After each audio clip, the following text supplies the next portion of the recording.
Mahkamah Konstitusi itu dirancang sebagai peralatan negara, bukan peralatan kepala negara. Itu intinya tuh. Dan sekarang yang kita lihat adalah MK itu disuruh-suruh aja oleh kepala negara tuh. Karena proses yang di awal curigaan kita akan ada pembicaraan makan malam antara ketua MK dan Presiden Jokowi karena ikatan perkawinan.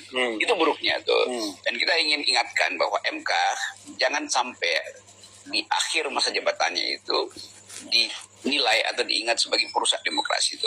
Itu yang sedang kita bahas sebetulnya dalam di masyarakat sipil. Fungsi MK ini betul-betul menghina akal sehat kita tuh. Jadi sebetulnya kalau ada semacam persidangan rakyat yang mesti dibubarkan pertama adalah MK tuh. Karena MK membatalkan kedaulatan rakyat. Kan itu intinya kan. MK lupa bahwa dia udah mengambil keuntungan dari posisi dia sendiri untuk diistimewakan. Nah, sekarang dia mau membatalkan keistimewaan itu. Berarti berlaku juga pada dia kan. Jadi mesti dievaluasi. Dan saya dengar DPR lagi berupaya juga untuk membatalkan atau memakai logika Mahkamah Konstitusi untuk memastikan bahwa Mahkamah Konstitusi ikuti aja lembaga-lembaga yang lain yang sedang dia bela hari ini kan, yaitu 5 tahun tuh. Ini akan jadi lucu-lucuan di dalam demokrasi. Ini disebabkan satu faktor, yaitu keinginan politik presiden untuk mengendalikan KPK. Karena itu peralatan presiden harus dipastikan masih bekerja di tahun politik. Jadi semua isu tentang ya ini soal judicial review basisnya udah bukan. Tetap ini adalah peralatan presiden. Jadi kita mesti mulai dengan satu kritik bahwa MK telah menjadi peralatan kepala negara, bukan lagi peralatan negara. Itu yang lainnya kita bisa diskusikan.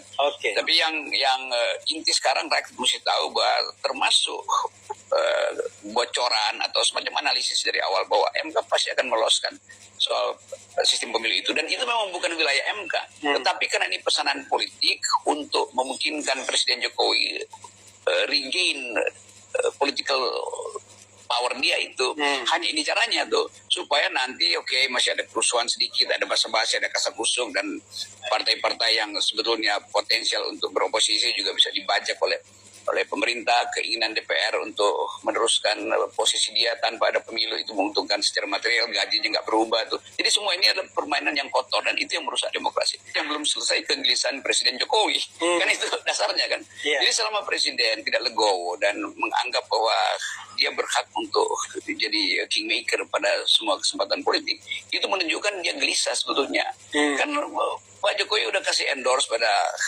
Prabowo, tapi mungkin dia pikir ya Prabowo bisa berubah pikiran juga. Ya, memang semua presiden yang terpilih secara demokratis tidak perlu mengikuti perintah atau bujukan dari presiden sebelumnya kan. Karena etikanya begitu tuh. Bahkan terhadap Ganjar yang seharusnya Pak Jokowi bilang itu kan agen saya di PDIP. Dan dia merasa bahwa Ganjar pada akhirnya nggak bisa dia kuasai lagi tuh. Jadi Jokowi kesepian secara politik. Nah, kesepian itu kita mau tanya kenapa? Kesepian bisa basisnya ketakutan. Karena itu dasarnya. Kalau kesepian basisnya adalah wisdom, kebijaksanaan, maka dia akan bilang silahkan jalan, saya memantau dari belakang. Ini adalah kesepian presiden karena takut ada problem hukum setelah dia lengser. Tapi ada kesan kan sebenarnya state captures ya. Semua lembaga-lembaga negara ini disandra oleh kekuasaan. KPK disandra, MK disandra, bahkan partai politik non-state institution pun disandra semuanya.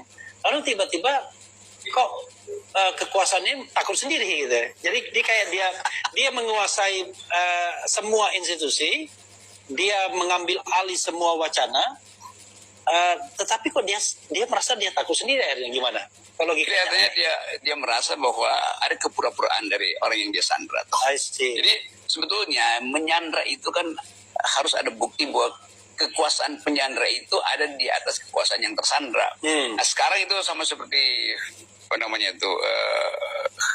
sindrom Stockholm itu, yang menyandra sebetulnya setuju dengan yang disandra, lalu dia mulai panik sendiri itu. Padahal sebetulnya biasa aja tuh.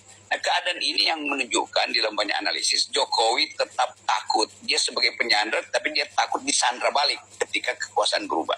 Artinya kemampuan dia untuk mengantisipasi bahwa peralatan dia untuk menyandra seolah-olah dianggap itu seluruh faktor masih dia kuasai, ternyata enggak.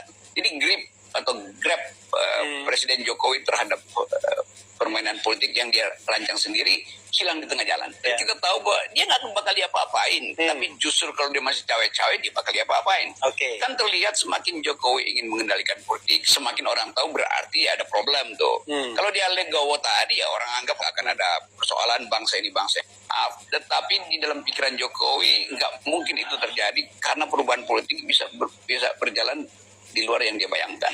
Nah, bayangan buruk Presiden Jokowi ini sebetulnya yang menghantui dia sehingga dia harus atur semua peralatan MK, KPK, Departemen Dalam Negeri segala macam agar dia bisa